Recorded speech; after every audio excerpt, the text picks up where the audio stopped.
Ikaw lang ang babae sa buhay ko. Nag-iisa ka sa puso ko. Paano ako magsusolo sa puso mo? Ngayong hindi lang ako ang babae nagkaroon ng kaugnayan sa'yo. Wala na yung ina ng naging anak ko. Patay na siya. Totoo ba yung sinasabi mo? Totoo. Kaya huwag ka nang umiyak. Huwag ka nang magalit sa akin. Huwag nating sayangin ang mga oras na magkasama tayo.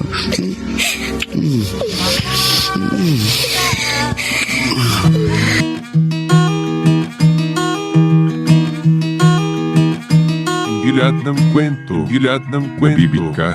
nabibigkas, pero lahat ng sakit, lahat may pinanggalingan. Ito ang mga liham ng ating mga letter senders. Mga kwentong hango, mga kwentong buhay, sa tunay na buhay, pag-ibig, at sa mga karanasang minsang itinayo, ay idrinama sa radyo. Halina't samahan mo ako, makinig ang mga kwento ng pusong minsan ng nasaktan, at muling umasa. Tawagin niyo na lang po ako sa pangalang Simon. Meron din akong kwento sa aking buhay na nag-iwan ng sinasabi nating recuerdo. At kung ano ang mga kaganapan, yun po ang aking isa-isahin dito sa aking liham. Ganito po ang umpisa ng lahat. Baka nagkakamali ka, Simon. Hindi ako ang klase na babae na dapat mong mahalin. Marami dyan ang bagay sa'yo. Hindi importante sa akin kung ano ang iyong pagkatao. Malinis ka. Ilalayo kita sa beer house na pinagtatrabahuan mo. Pero paano kung malaman ng pamilya mo? Kung saan mo ako nakilala? Huwag mo nang isipin yan, Melinda. Pwede ka pang mag-isip ng mabuti. May hihilingin ako sa iyo. Huwag ka na sanang bumalik sa trabaho mo. Pero ano ang ikabubuhay ko? Heto ang pera. Dadagdagan mo. Pag naibenta ko ang mga inani ko, maghanap ka ng ibang trabaho. Simo? Melinda, iaahon kita sa putik na kinasadlakan mo. Magiging malinis ka sa pamamagitan ng pagmamahal ko sa iyo. Tignan mo nga naman ang swerte kung dumating sa'yo. Malaki ang napalanunan ko. Kaya may maibibigay ako kay Melinda. Sana pakinggan niya ako na hindi na siya babalik sa beer house kung saan ko siya nakilala. Malinis siyang babae. Napilitan lang at may malaking problema siya. Kung hindi lang naging sakim ang pinsan ko, pero hindi ako papayag na maisahan niya. Pareho kami na may karapatan sa lupa na minana namin sa aming mga magulang. Totoo, may malaking utang ako sa kanya. Pero bayaran ko naman. Napakayabang niya kasi. Hindi niya alam na gamitin ang isip niya. Nag-asawa ng mayaman kahit matanda. Kaya walang silbi. Wala silang anak. Melinda, ito ang aming bahay. Dito tayo titira. Malaki ang bahay niyo. At malawak ang inyong bakuran. Kayo pa rin ang may-ari hanggang sa may likod. Sa amin ng pinsan ko, alam mo, nag-iisa na akong namumuhay. Maagang namatay ang mga magulang ko. Namatay din ang kapatid kong babae dahil sa kalupitan ng asawa niya. Pero nakulong na. Ganun pala. Kita mo naman, luma na tong bahay. Pero matibay pa rin. Salamat at pumayag ka na pakasal tayo. Pero natatakot pa rin ako. Baka laitin ako ng mga kapitbahay ninyo. Huwag mo silang isipin, Melinda. Tayo ang magsasama. Malas. Nanalo na nga ako, nabawi pa. Sana umuwi na ako. Kailangan makabawi ako. Simo? Oh, Melinda, gising ka pa pala. Kilala mo na ako, Simo. Pero ikaw, may itinatago ka sa akin. Oo. Isa akong sugadero. Nakausap ko kaninang hipag mo. At nakasanla pala ang lupang minana mo na kinatitirikan ng bahay. Huwag kang mag-alala. Babayaran ko naman Kailan pa si mo? Kung pagsusugal ang ginagawa mo, naiintindihan ko pa. Pero si Ate Nieves, ang pinsan mo. Napakayabang yung pinsan ko na yan. Hindi naman siya mayaman. Si mo, itigil mo na yung pagsusugal mo. Nakapag-like ka na rin ba? Kung hindi pa, sige na, nandyan lang yan like button. Pindutin mo na kung nagugustuhan mo ang daloy ng ating kwento. Lagi akong pinaalalahanan ni Melinda, pero hindi niya ako napatigil sa pagsusugal ko. Kundi mas lalo pang nagumon ako sa sugal. Kaya hindi lang ang pinsan ko ang pinagkautangan ko, kundi marami pa. Kaya yung minana kong lupa, bali yun na lang ang ibinayad ko sa pinsan ko sa murang halaga na lang. At ganito po ang mga sumunod na pangyayari. Hindi ko alam kung paano nalaman ng mga kapitbahay kung anong trabaho mo noon. Hindi naman ako nakikipag-usap sa kanila. Pero hindi maitago ang mga mata nilang nang-uusig. Ayaw ko na sanang umuwi dito, Itay. Dahil alam ko, lalaitin lang ako dito. Kasalanan ko ang lahat, Melinda. Sana, kung hindi ako naging sugal, hindi nawala ang mana ko sa mga magulang ko. Ay, paano na ang buhay ninyo? Parang hindi ka sanay na magsaka. Simon, nakita mo na ang lugar namin. Puro bukid ang nakikita mo. Sisikapin ko ang magsaka dahil wala akong alam na ibang hanap buhay. Ano kaya kung maghanap ka ng trabaho mo sa Tugigaram? Wala akong natapos na kurso, Melinda. Siya nga pala. Meron ba kayong bukid? Ay, oo. Kaya kausapin ninyo si Katrina dahil siya ang nagpapasaka ng aming lupa. Sigurado ka na ba, Simon? Kaya mo? Subukan ko. Ano pang magagawa? Uy! Nanggaling pala sa bukid ang mag-asawang sugarol at mababang lipad na babae. Doris? Ang sama ng tingin sa akin ng asawa mo, Melinda. Di ba totoo ang sinabi ko? Walang hindi nakakaalam sa lugar natin kung ano ang trabaho niya doon sa sa siyudad. Sino bang babaeng to, Melinda? Kung magsalita, wagas. Parang napakalinis. Hoy! Sabihin ko sa'yo ha, malinis ako. Hindi ko gusto yung tingin mo sa akin ha. Bakit? Inaano ba kita ha? Alam mo, Doris, hindi ko alam ang pinagsasabi mo. Wow! Sana naisip mo, nagkakamali tayong lahat. Pero pwede naman tayong magbago, di ba? Naku ha? Huwag mo nang patulan si Doris, Simon. Tara na.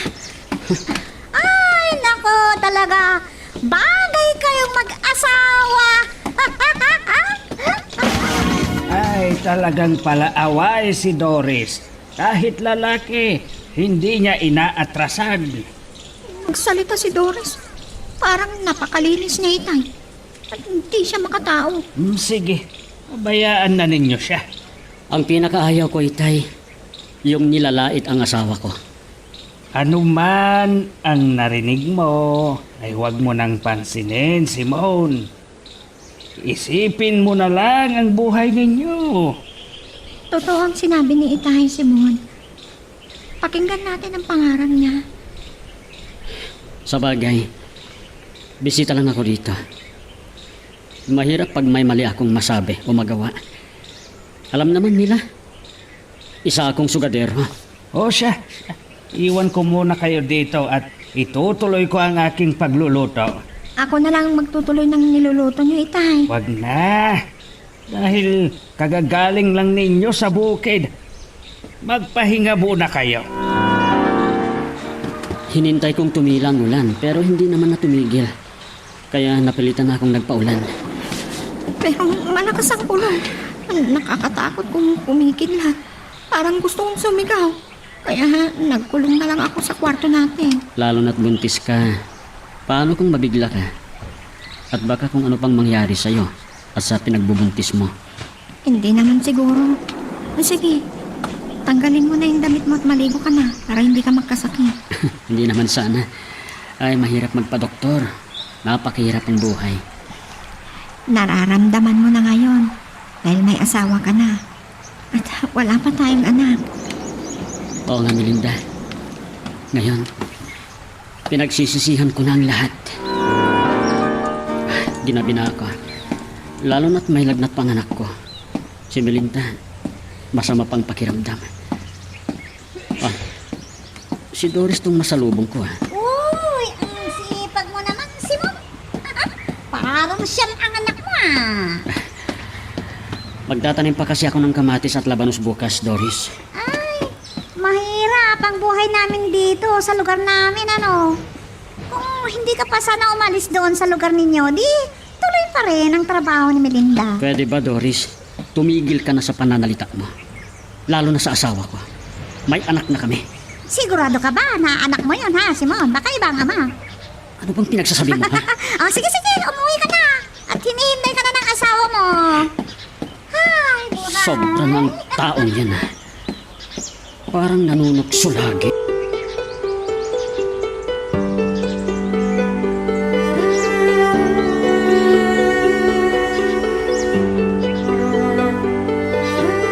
Nakakalis pagod ang anak namin, lalo na kung galing ako sa bukid.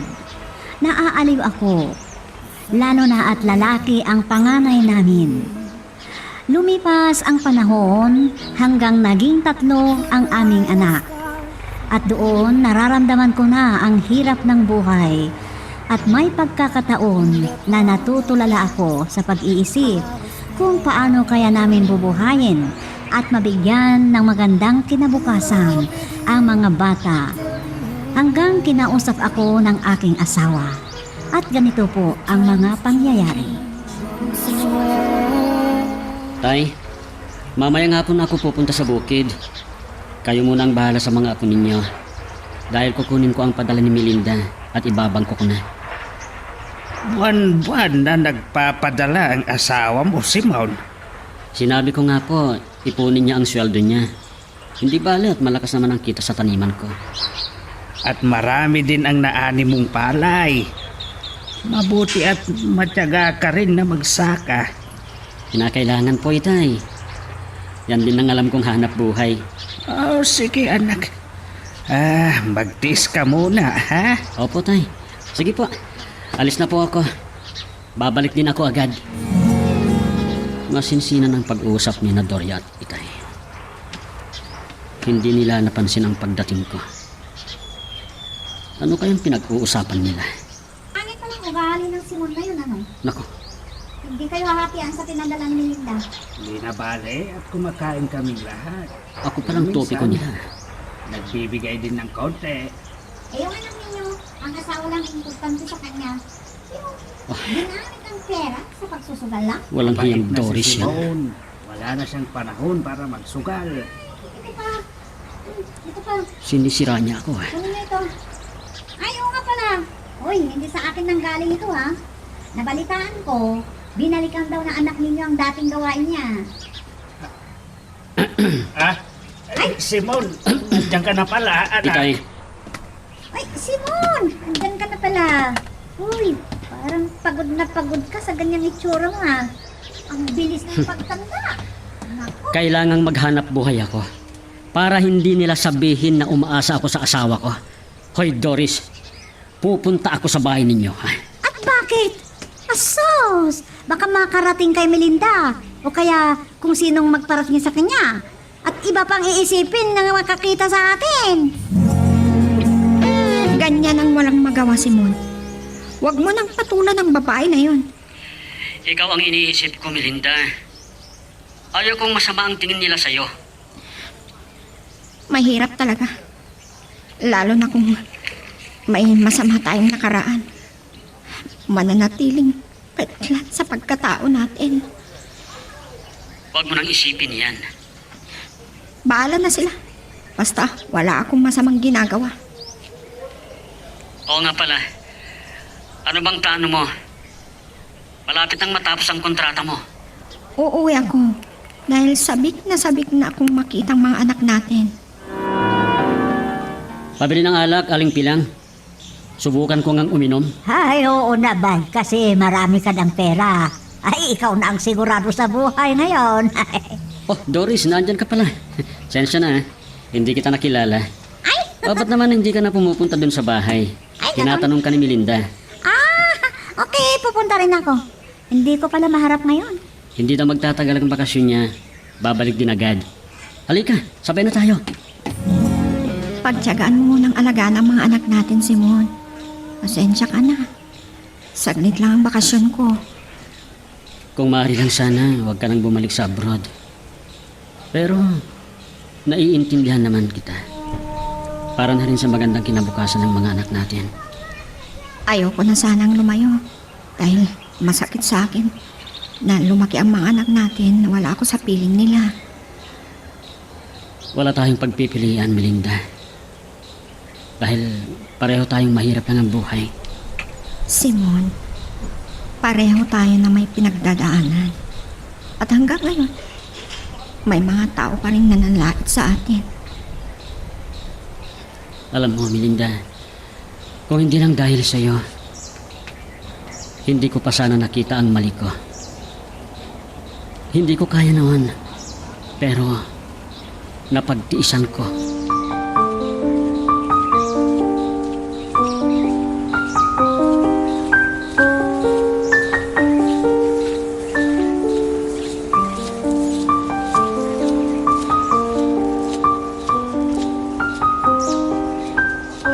Hanggang ngayon, nasa abroad pa si Melinda.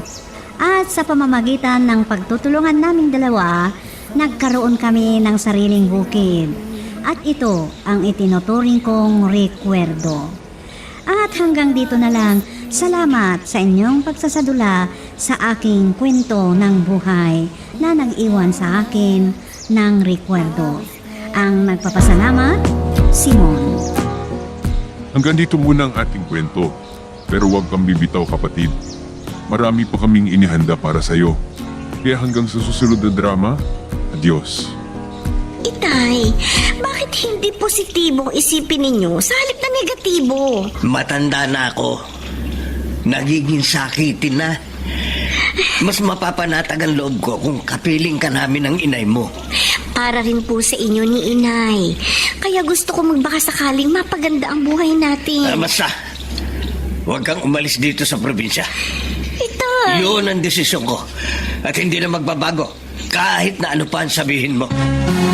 Ana, masama ba pakiramdam mo, anak? Hindi po. Eh, bakit kaninang pag-uwi mo? Matamlay ka na. Sinunod ko po yung gusto ni Itay. Naghanap po ako ng mapapasukan dito sa probinsya. Pero ilang kumpanya na po ang napuntahan ko. Wala pa rin pong linaw ang application ko sa kanila. Magkakatrabaho ka rin, anak. May iba naman po nangangailangan ng tauhan. Ang trabaho naman po doon malayo sa natapos ko. At saka mababa ang sweldo. Eh, huwag kang mawala ng pag-asa.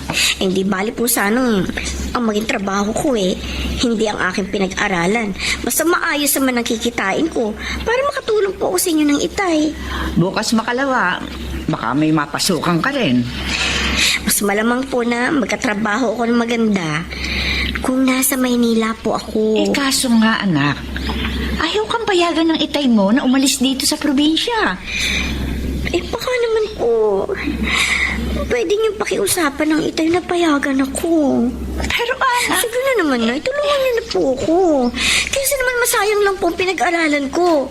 At hindi po ako makatulong sa inyo ng mga magulang ko. Mandy?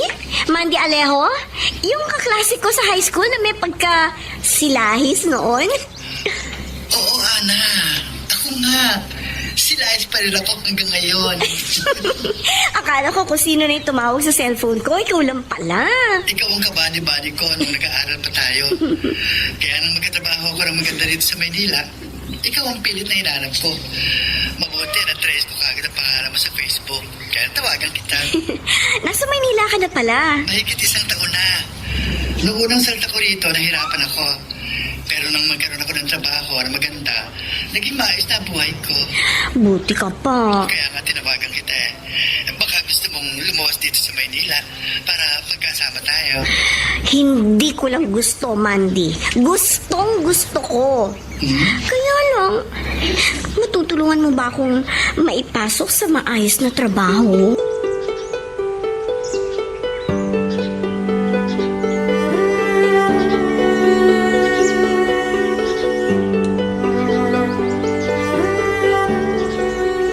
Tiniyak sa akin ng kaibigan kong si Mandy na maipapasok niya ako sa magandang trabaho sa Maynila. Halos maglumuhod ako sa pakiusap sa aking mga magulang. Ana, naiintindihan naman kita. Bihira po ang pagkakataong lumapit sa akin ni Nay. May tiwala naman ako sa kaibigan mo si Mandy. Dahil madalas siyang pumunta noon dito sa bahay. Tinutulungan kang gumawa ng homework. Alam ko mabait siya. Bago niya ako tinawagan, alam na daw niyang may mapapasukan ako sa Maynila. Wala sanang problema na sumama ka sa kanya. Yun kung dito sa probinsya. Wala rin naman pong magiging problema kahit nasa Maynila ako. Pero ang itay mo. Maiintindihan din po ako ng itay. Ana, Nay, tutuloy mo pa rin ba ang gusto mong makipagsapalaran sa lungsod? Kahit tutol ang itay mo. Ano, Ana? Kapag tumatawag ka sa nanay mo, ayaw kang kausapin ng tatay mo? ayaw raw, Mandy. Masama kasi ang loob niya sa akin eh. Dahil kahit tutol siya, nagpilit pa rin ako lumuwas dito sa Maynila. Eh kung hindi mo naman ginawa yun, baka mahirapan na akong maipasok ka rito sa tindahan ng kondo. Dahil malamang, iba na ang kuning tindera dito na may-ari nito. Kahit kaibigan ko siya. Dahil nagpaalam na nga yung dating tindera rito. Kaya nga nagpapasalamat ako sa'yo na naipasok mo ko dito. Dahil kahit hindi itong pinag-aralan ko, maayos naman ang sweldo ko. Kaya nga mawawala rin ang tampo sa'yo ng itay mo kapag natanggap mo na ang unang kita mo. At nakapagpadala ka na ng pera sa kanila ng nanay mo. Excuse me, pwedeng magtanong? Ay, saka na ulit tayo magkwentuhan ha. May customer ka. Okay, Mandy. Babalik na lang uli ako rito kapag libre ko. Bye. Bye! Sir? Ben ang name ko. Benjamin Lozano. Yes, may bibilin po kayo? Wala. Nag-window shopping lang ako rito sa tindahan. Akala ko may itatanong kayo eh. Itatanong ko sana kung anong pangalan mo eh. Ha? Maaari ko bang malaman ang name mo, miss? At maaari ba kitang makilala at maging kaibigan? Norman, gabi na. Hindi ka pa ba matutulog? Hindi pa ako inaantok. Niisip mo na naman si Ana. Hindi mawawala ang pag-aalala ko sa kanya hanggang hindi siya umuwi rito sa probinsya. Magpapadala daw siya ng pera sa atin kapag sumweldo na siya sa Makalawa. Hindi ko kailangan ng perang ipadadala niya. Norman! Hanggang hindi nagbabalik dito sa probinsya ang anak mo, hindi mawawala ang hinanakit ko sa kanya. Nakapag-like ka na rin ba? Kung hindi pa, sige na, nandyan lang yung like button. Pindutin mo na kung nagugustuhan mo ang daloy ng ating kwento. Kahit ipinaalam na sa akin ng inay ko ang hinanakit ng aking ama, hindi ako nagbalik sa probinsya. Lalo't nahulog na ang loob ko kay Ben.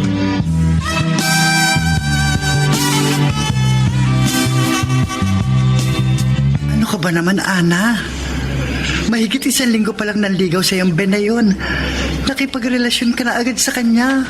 Mabait naman siya, Mandy. Lahat ng nanliligaw mabait. Dama ko na mahal talaga ako ni Ben. Kaya sasama ka na makipag-date sa kanya. Nakasagot na ako sa kanya. Napaglabas ko dito sa tindahan sa linggo, mamamasyal kami, kakain sa labas. Hana, Ano? hindi mo pa lubos na kilala ang boyfriend mo. Huwag kang labis na pakatiwala sa kanya. At baka magsisi ka. Niloloko mo ba ako, Ben? Hindi, Cora. Kaya kita tinawagan kasi sabi mo nag-overtime ka sa trabaho mo.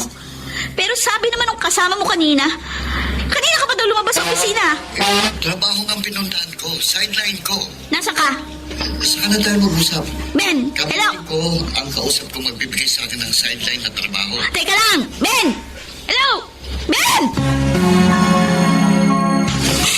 Tama pala yung kaibigan ko na hindi ako dapat nagtiwala kagad sa'yo. Ana, huwag kang umiyak. Please. Ano nga ako? Teka, huwag kang magalit sa akin. Niloko mo ko. Hindi kita niloko. Sabi mo mahal mo ako. Totoong minahal kita. Noong pa mang bago pa lang tayo nagkakilala, nagkagusto na ako kagad sa'yo. Kung talagang mahal mo ako, sana naging tapat ka sa akin. Sana pinaalam mo kagad sa akin na may anak ka na. Hindi ko pa malalaman kung hindi sinasadya nakita ko sa Facebook mo, sa cellphone mo na may anak ka na. Wala naman akong balak na ilihim yun sa'yo. Kung alam ko lang kagad na may anak ka, hindi naman ako mahigit magrelasyon sa'yo. Hindi ako magiging sunod-sunod sa lahat ng gusto mo. Hindi ako sasama sa'yo sa motel na to. Wala namang problema na nagkaanak ako sa ibang babae. Bukakala ko pa naman. Ako ang unang babae sa buhay mo. Kaya laki pasasalamat ko na nakilala kita. Naging tayo. Yung pala, wala akong dapat na ipagpasalamat. Dapat pala mainis ako sa sarili ko.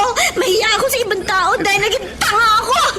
Nagtiwala ako, nagmahal sa isang lalaking hindi na malaya. Ana, malaya pa ako. Ana, Kuya Kapin. wala kang dapat ipagsising nagtiwala ka at nagmahal sa akin.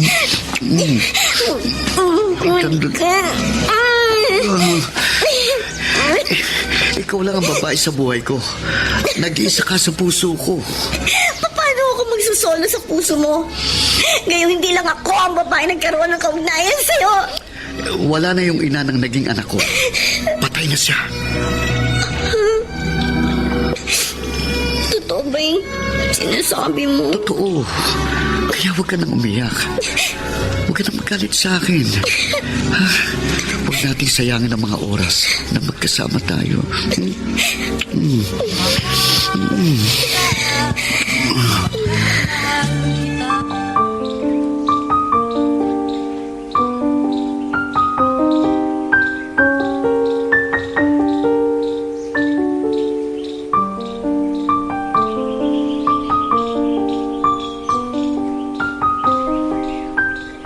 Sa kabila ng pagtutol ng aking ama, lumuwas ako ng Maynila at namasukhang tindera sa isang kondo.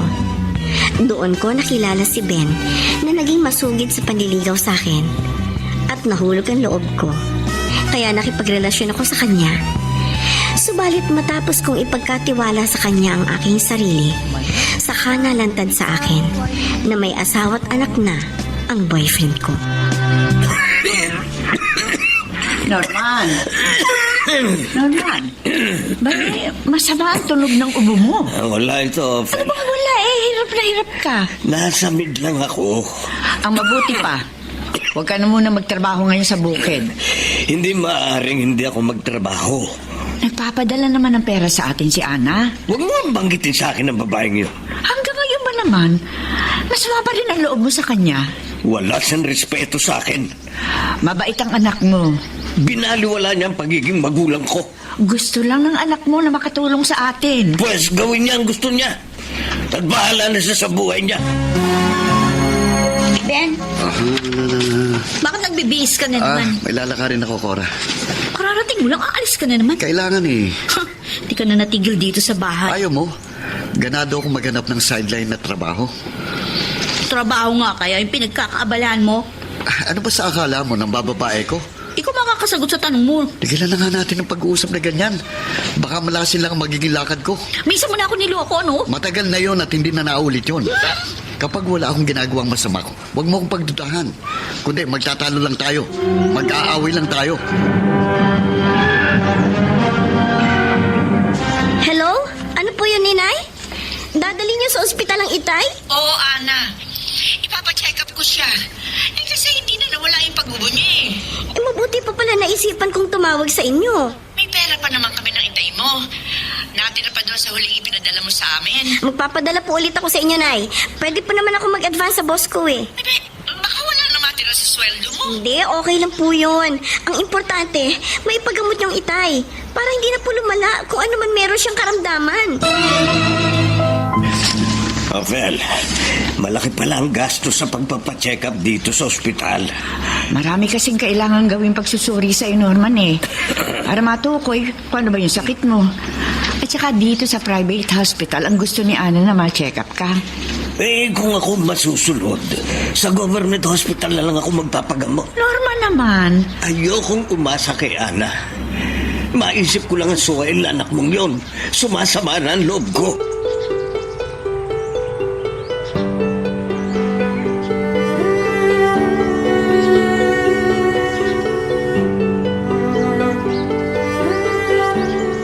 Ang akala ko, kapag nagtagal, mawawala rin ang sama ng loob ng itay ko.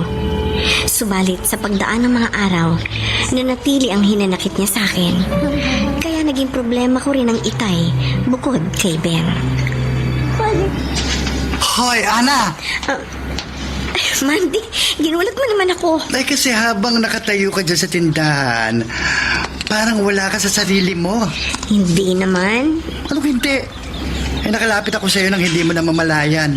Hindi, may iniisip lang ako. Kaya hindi kita napansin kaagad. Sino? Si Ben na naman. Okay, hindi na ako magkakaila sa'yo, Mandy. Matagal na tayong magkaibigan, kaya open book na sa yung buhay ko. Open book din naman sa'yo ang buhay ko eh. Pero tama ako, hindi ba? Yung boyfriend mo ang gumugulo sa isip mo. Nasabi ko na sa'yo, nalaman ko may anak siya. Pero patay lang ina ng naging anak niya. Yun ang sabi niya. Hindi ka naniniwala kay Ben? Baka sinabi lang niyang patay na yung nanay ng anak niya para patuloy pa rin na maging kami. Kung ganyang nagdududa ka sa katapatan sa'yo ng boyfriend mo, magpapatuloy ka pa ba sa pakikipagrelasyon sa kanya? Ana, habang wala pang order natin dito sa restaurant, magsa-CR muna ako ha. Sige, okay, Ben. At teka, Ano yan? pwede ba mahiram saglit ang cellphone mo? Bakit? Nalobat kasi yung CP ko eh. Okay. Kanina ko pang hawak ito. O, ayan. Salamat. Sandali lang ako sa CR. Okay. Ay, nakalimutan i-log out ni Ben itong Facebook niya. Ano to? Mga messages na sa cellphone niya? Eh, hindi ko kilala itong babae nag-message sa kanya. Pero sa mga nakalagay dito, maliwanag na niloloko ako ni Ben. Hello? Yes? Oo, si Cora nga ito. Ano? Meron na namang bagong girlfriend si Ben? Ay, salamat sa pagtawag mo ha. Salamat din sa pagsusumbong. Hindi talaga mapagkakatiwalaan ng Ben na yun. Wala siyang pagbabago. Babaero? Mahal kita, Ben. Kaya kahit nalaman kong may anak ka na, patuloy pa rin ako nakipagrelasyon sa'yo. Dahil pinapaniwala mo kung patay na ang ina ng anak mo. At ako na lang ang babae sa buhay mo. Pero buhay pa pala ang ina ng anak mo.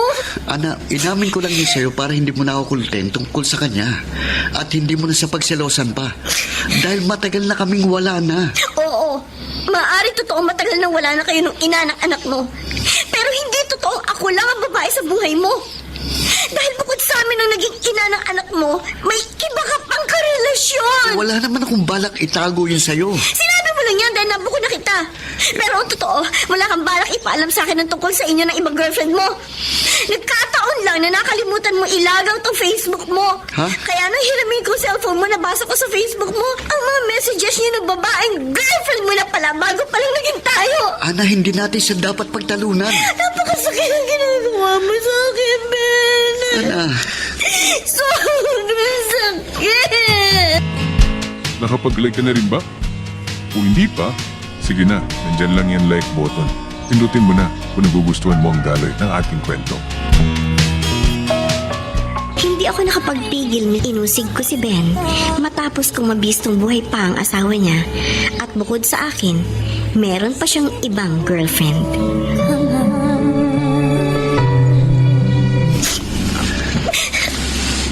Ana, narito ka sa tindahan, nag-emote ka. Mandy, hindi ko lang mapigil ang sarili ko. Baka may lumapit sa yung customer, mailang. Naiiyak ako kasi Naiinis ako eh. Kay Ben? Sa sarili ko. Alam ko nang hindi siya naging tapat sa akin. Pero hindi ko magawa lumayo sa kanya. Magagawa mo kung gugustuhin mo. Mandy! Huwag mong pahirapan ang sarili mo, Ana. Hanggang maaga, magdesisyon ka. Huwag kang magtiis sa isang relasyong walang katiyakan. Ana, 5 buwan na tayo. Yun nga mas masakit sa akin, Benny. Habang nagtatagal tayo, mas lalong nalalantad sa akin na baliwala ako sa'yo. Ilang ulit ko bang sasabihin sa'yong hindi ako makikipagrelasyon sa'yo kung hindi kita mahal? Kung mahal mo ko, hindi mo ko paglilihiman.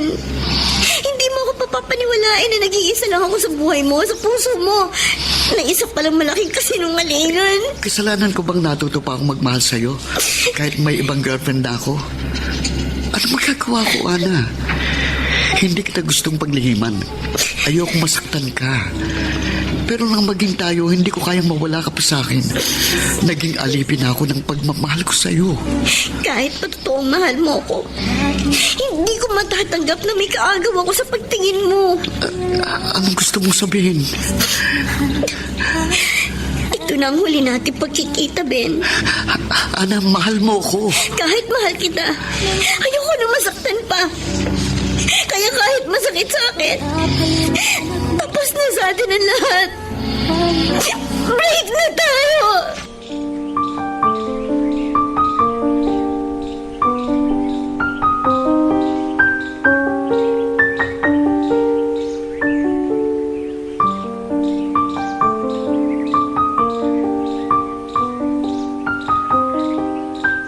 Sa kabila ng napatid ko na nagkasakit ang itay, hindi na ako umuwi sa probinsya mang hindi niya na ako payagang magbalik sa aking trabaho sa Maynila.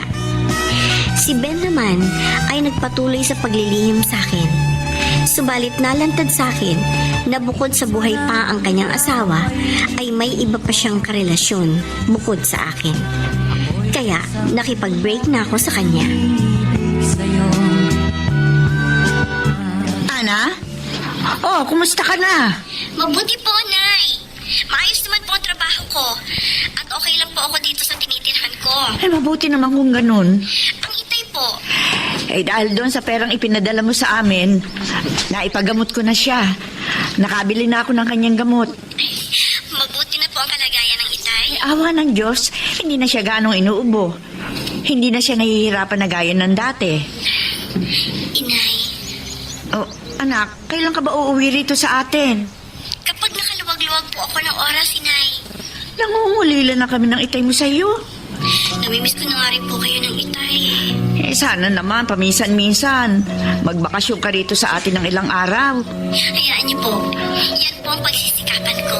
Kapag ginawa mo yan, anak, malamang mawala na ang sama ng loob sa iyo ng ama mo.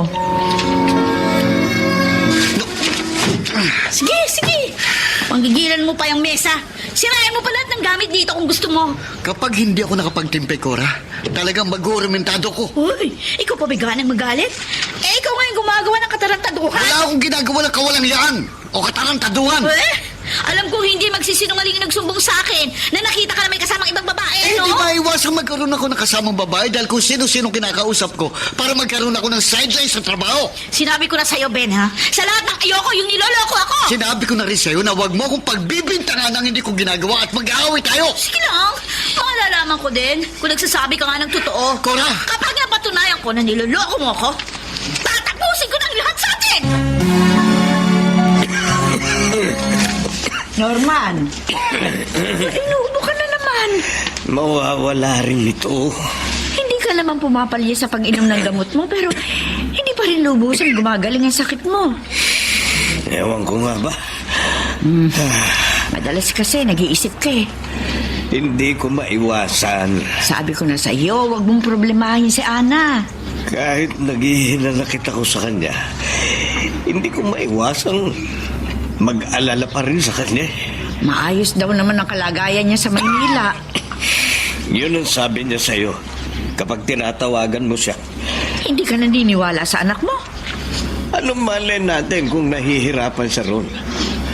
Nagkakaila lamang siya sa'yo para hindi natin siya piliting umuwi rito sa probinsya. Norman, Ophel, tatantyahin ko ang sarili ko.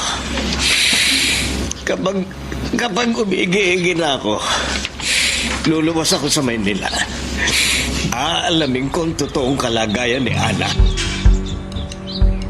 Whoops, teka lang. Bago natin magpatuloy, pakipindot muna yung subscribe button. Kung gusto mo ka ng ganitong mga drama, maraming salamat. At ipagpapatuloy natin. Ana, salamat sinagot mo ang tawag ko. At pumayag ka sa pakiusap kung magkabalikan tayo. Hindi ko kayang patuloy na magalit at lumayo sa'yo, Ben. Hindi ka magsisising nakipagbalikan sa akin. Alam ko, mali na maging tayo pa rin dahil may girlfriend ka ng iba.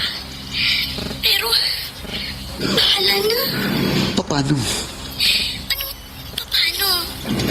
Ngayong tayo na uli, di kaya ng dati.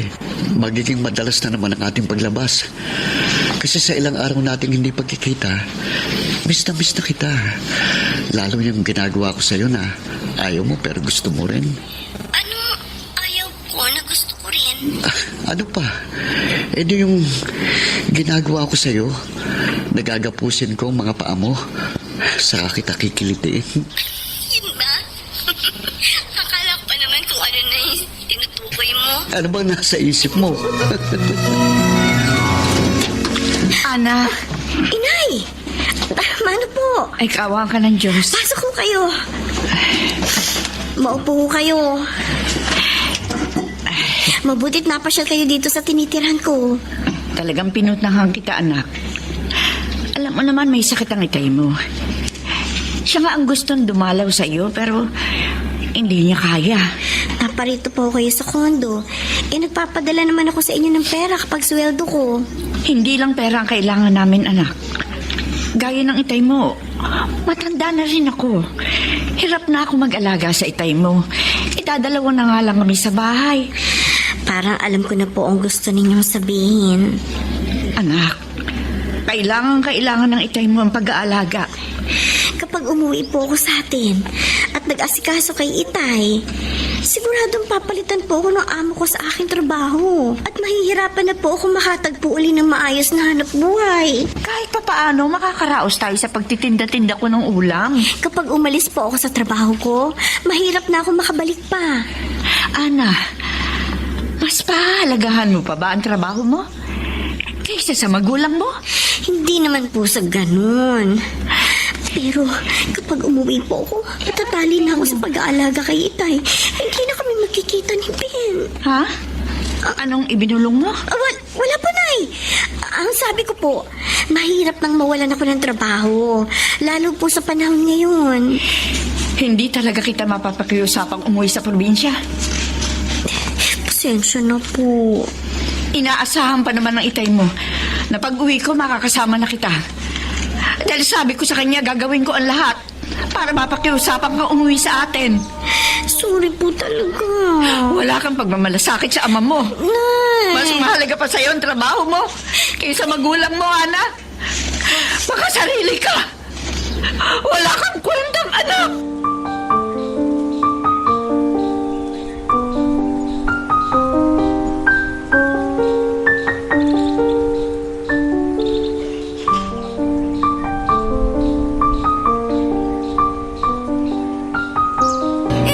Masama ang loob ng aking inay nang umalis sa tinitirahan ko. Sa kabila noon, hindi ako nagbakasyon sa aming probinsya. Kumusta, Ana?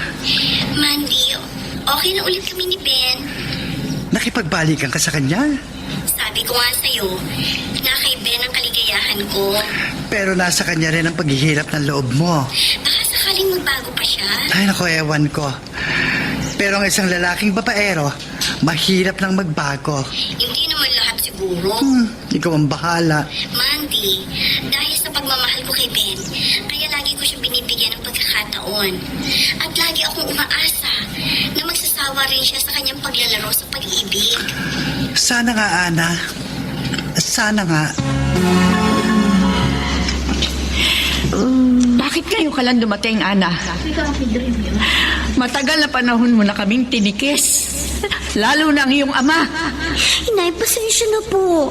Ngayon lang po ako nagkaroon ng pagkakataon makapagbakasyon sa aking trabaho. Pagbibigyan mo rin pala ang pakiusap ko. Uuwi ka rin pala rito sa probinsya para dalawin ang itay mo. Pero huli na. Huli na, Nay? Wala na ang tatay mo. Wala nang itay.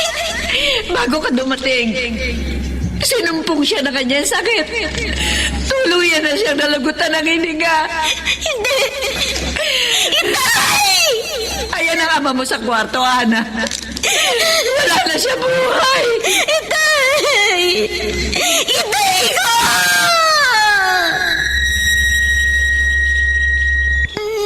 Itay! Salamat. Panaginip lang pala ang lahat. Pero, bakit ako na naginip ng ganun? Ay, Diyos ko. Baka may masamang nangyari sa itay ko.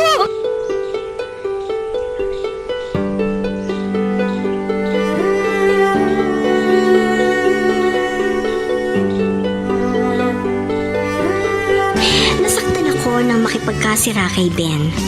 At madalas pa rin siya ang laman ng aking isip at puso.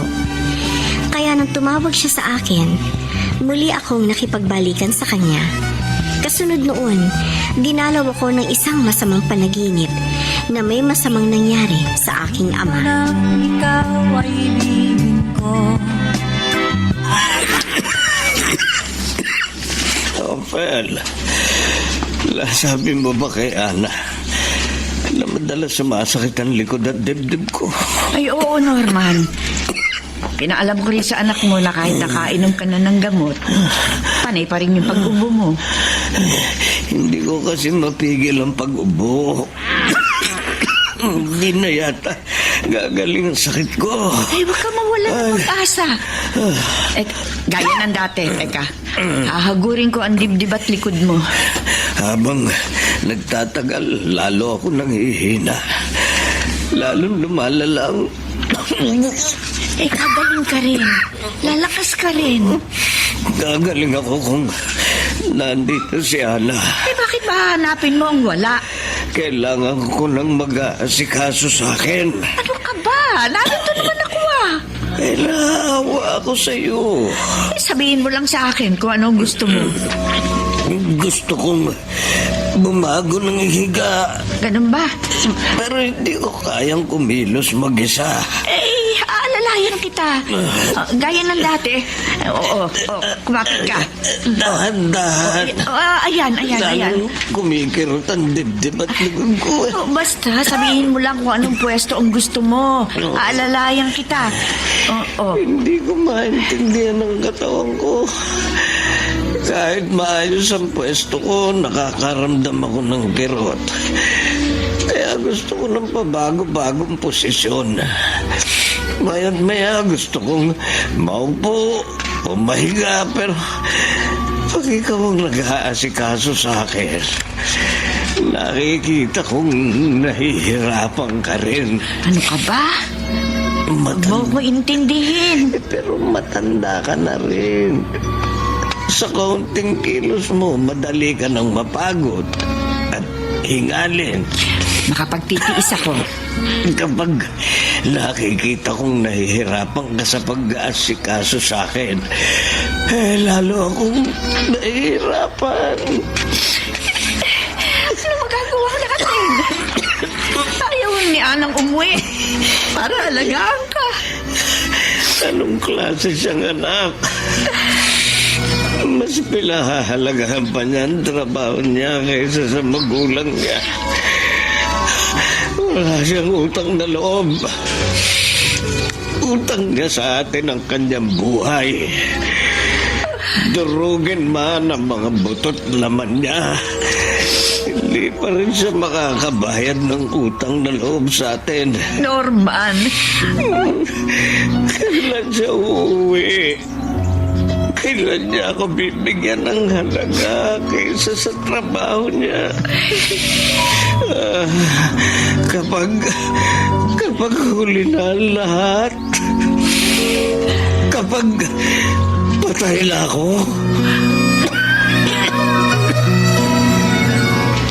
Ana, may problema ba dito sa tindahan? Wala, Manti.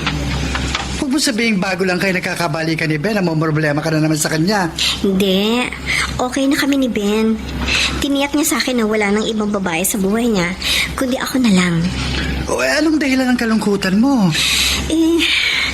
Tumawag ako sa nanay ko para kumustahin ang itay ko. Kasi nga nanaginip ako ng hindi maganda kay itay. Hindi sinasagot ng inay ko yung mga tawag ko sa kanya Baka naman may problema lang ang cellphone ng nanay mo. Masama ang loob niya sa akin, Mandy. Naghihinanakit na rin sa iyong nanay mo? Kagaya ng iyong ama? Oo. Kasi nung minsan pinuntahan niya ako at pinakiusapang umuwi sa probinsya, hindi ko siya pinagbigyan Maintindihan ka rin ng magulang mo. Sana nga, Mandy. Dahil kahit okay kami ni Ben, hindi lubusang mapapanatag ang loob ko kung alam ko may sama ng loob sa akin ang aking mga magulang.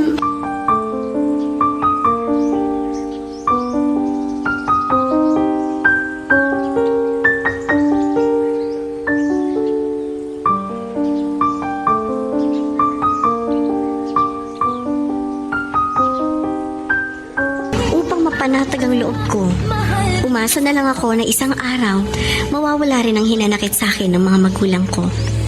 Subalit, nagdaan ng mahigit na isang linggo. Ayaw pa rin sagutin ni inay ang mga tawag ko sa kanya. Ana, okay ka ba? Ben, basta ganito magkasama tayo, okay ako. Maligaya. Maligaya bakit parang may problema ka? Halatang malalim ang iniisip mo Ang mga magulang ko sa probinsya. Pinoproblema ba yung minsan napanaginipan mukha mo na may masamang nangyari sa iyong ama? Ayoko magkatotoo yun. Ana, ang panaginip, kabaliktaran ng katotohanan. Yun ang gusto kong paniwalaan para mawala yung pag-aalala ko sa mga magulang ko. Pero iniisip mo na baka magkatotoo na lumala ang sakit ng tatay mo at ikamatay niya. Kapag nangyari yun, baka hindi ko mapatawad ang sarili ko. Huwag mong guluhin ang isip mo sa isang alalahaning wala namang katiyakan. Ano naman ang malay mo kung maayos ang kalagayan ng mga magulang mo sa probinsya at ikaw lang ang nag-aalala sa kanila? Pinahihirapan mo lang ang sarili mo. Ben, pwede ba kapag magkasama tayo, huwag kang mag-isip ng kung ano-ano para hindi masira ang araw natin. Okay? Mandy, malamang hanggang ngayon, nagdaramdam pa rin sa akin ang inay at itay ko.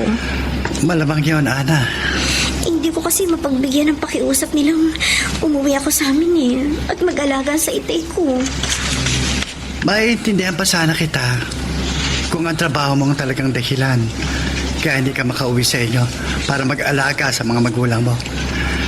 Pero alam kong jowa mo ang dahilan kaya ayaw mong umuwi sa inyo. Ayaw mong magkalayo kayo ni Ben. Anong gagawin ko? Alam kong kapag hindi na kami nakita ni Ben, malamang na lalo siya mabuyo sa pagkikipagrelasyon sa iba. At makalimutan niya na ako. Mas pahalagahan mo ang jowa mo kaysa sa magulang mo.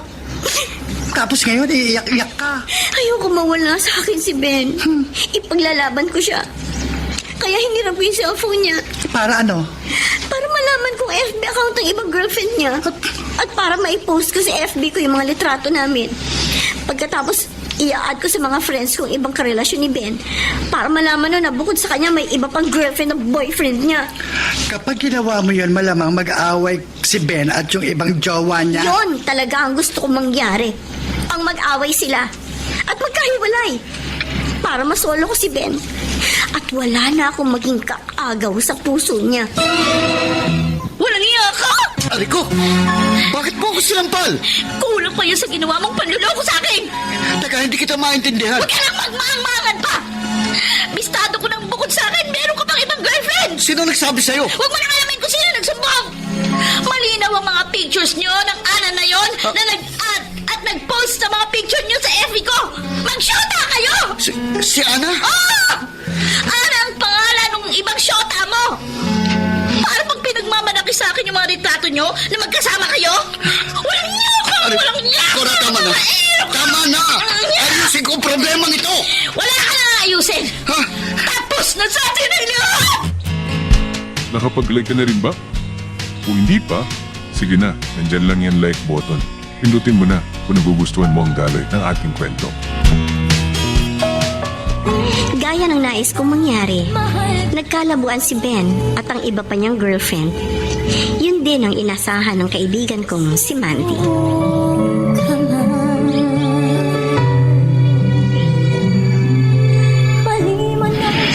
Ano kung nagkalabuan kayo ng ibang jowa mo, Ben? Dahil kay Ana. Mandy, hindi tamang ginawa niya. Walang mali sa ginawa ng kaibigan ko. Huwag mo siyang kampihan. Tama lang na ipaglaban niya ang karapatan niya. Wala siyang karapatang siraan ako. Nagtiwala sa'yo si Ana. Pero niloko mo siya. Wala kang pakialam sa aming relasyon. Tapos ngayon nagagalit ka? Nag-post lang naman si Ana ng mga picture niya sa FB. Dahil nga sa ginawa niyang yun, napasama ako sa iba. Kaya kukumprontahin ko siya. Wala nga si Ana dito sa tindahan ngayon. Anong wala? Dahil may pinuntahan sila ng amo niya. Kaya ako muna ang nakatao dito. Huwag mong itago sa akin ang kaibigan mo. Ang hirap mong kausapin. Ilabas mo siya. Kapag hindi mo nilabas si Ana, Ano? baka masaktan ka sa akin. Oh, takutin mo, lelang mo. Hindi kita tinatakot. Ito pruweba. Oh.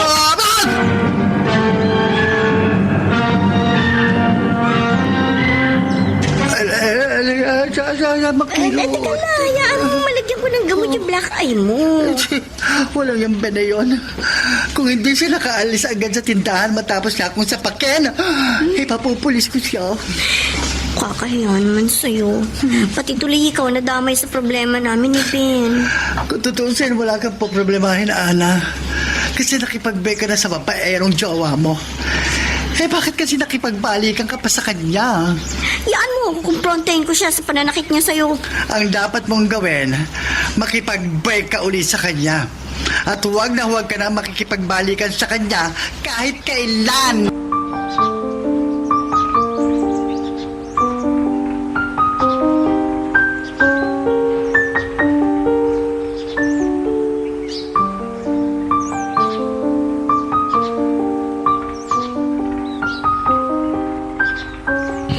Ipinagdasal ko na lamang na hindi magkatotoo ang panaginip ko na may masamang nangyari sa aking ama. At sana'y mawala na ang hinanakit sa akin ng aking mga magulang. Kay Ben natuon ang aking panahon at atensyon. Dahil nagalit siya sa akin at sinaktan niya ang kaibigan kong si Mandy.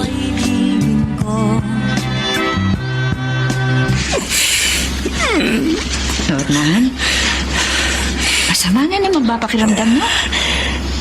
Hindi, Ovel. Oh, bakit ka napaiyak? Wala. Iniisip mo na naman si Ana. Alam niyang masama ang loob natin sa kanya dahil hindi natin sinasagot ang mga tawag niya sa atin. Pero sa kabila nun, hindi pa rin siya umuwi rito sa probinsya. Baka masyado lamang siya abala sa kanyang trabaho. Tinitikis niya tayo. Norman, huwag mo nang problemahin si Ana.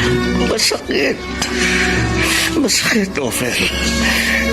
Nag-iisa natin siyang anak na mula sa kanyang pagkabata, minahal natin. Itinaguyod sa kabila ng ating kahirapan. Wala akong alam na naging pagkukulang o kasalanan natin sa kanya para niya tayo tikisin. Wala rin akong alam na naging pagkukulang at kasalanan natin kay Ana. Ang inaasahan ko, susuklian niya ang pagmamahal natin sa kanya. Na ngayong matanda na tayo, siyang magiging gabay natin. Gaya ng ibang anak na marunong tumanaw ng utang na loob sa kanilang mga magulang. Pero anong isinukli ni Ana sa atin sa lahat ng kabutihan at pagmamahal natin sa kanya? Ano? Tinikis niya tayo. Pinabayaan. Norman.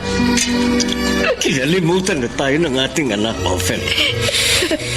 Kaya kalimutan na rin natin siya. Ben, kanina pang pagdating mo, wala ka ng kibo. Alam mo ang dahilan, Ana. Wala akong alam. Nakipag-break sa akin ang ibang girlfriend ko dahil sa ginawa mo. Nakipag-break sa'yo ang ibang girlfriend mo? Yun ang gusto mong mangyari, hindi ba? Inaasahan mong magagalit sa akin si Cora at makikipag-break sa akin. Kaya inad mo siya sa friends mo sa Facebook. At nag-post ka sa FB mo ng mga pictures natin.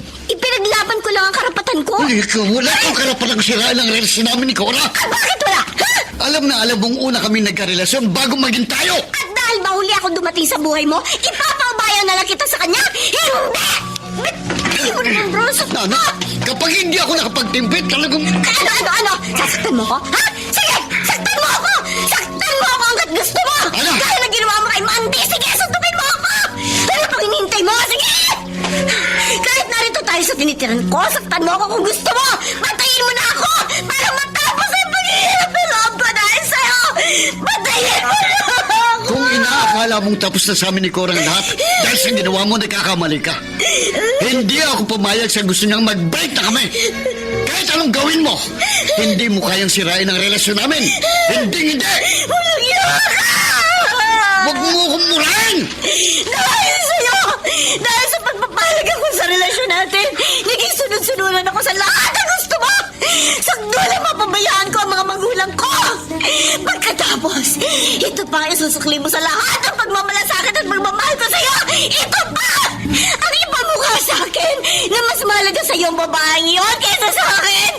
Sawang-sawa na ako sa masamang ugali mo at sa mga sama ng loob na binibigay mo sa akin! Wala kang karapatang sumbatan ako! Nagsisisi ako nakipagrelasyon ako sa'yo! Lalo ako! Break na tayo! Break kung break!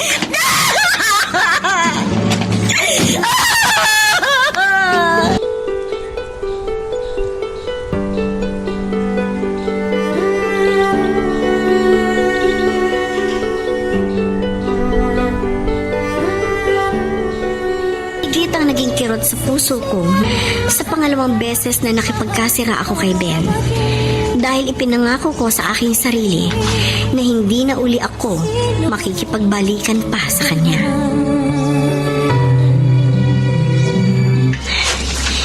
Balik din naman ako sa pagtatanim dito sa aming kulayan. Ana! Huh? Salamat. Hindi ako nahirapan sa paghanap sa iyo rito sa inyong probinsya. Hinanap mo ko? Oo. Dahil nang mag-break tayo at matagal na hindi tayo nagkita, saka ko napatunayan kung gaano kakahalaga sa akin. Ben. Ana, pakiusap. Bigyan mo ko ng isa pang pagkakataon at ipinapangako ko sa iyo, makipagbalikan ka lang sa akin. Hindi na uli kita paluluhain. Hindi na.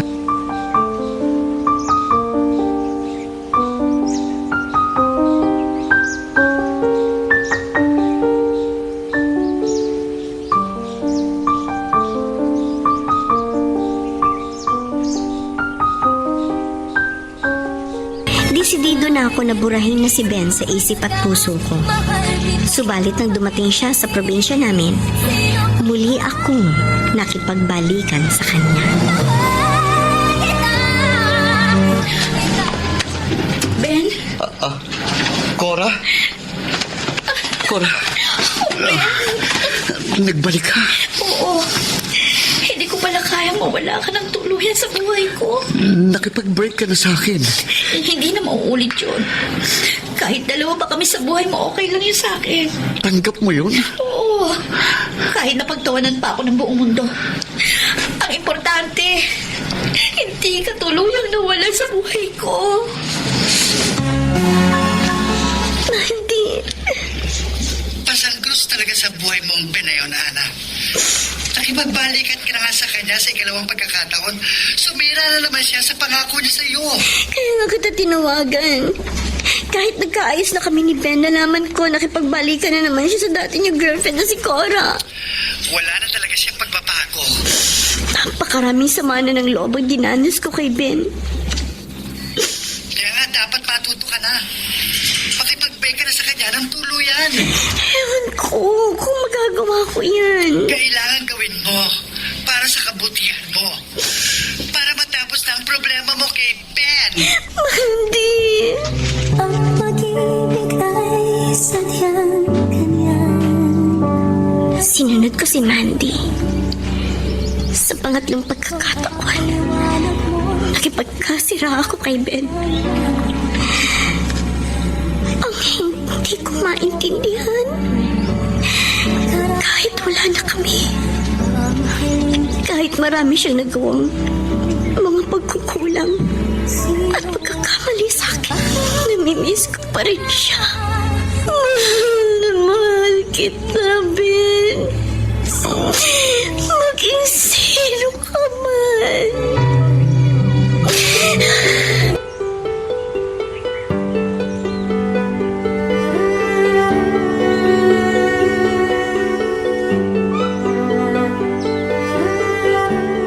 Sa ngayon, wala na kaming communication ni Ben.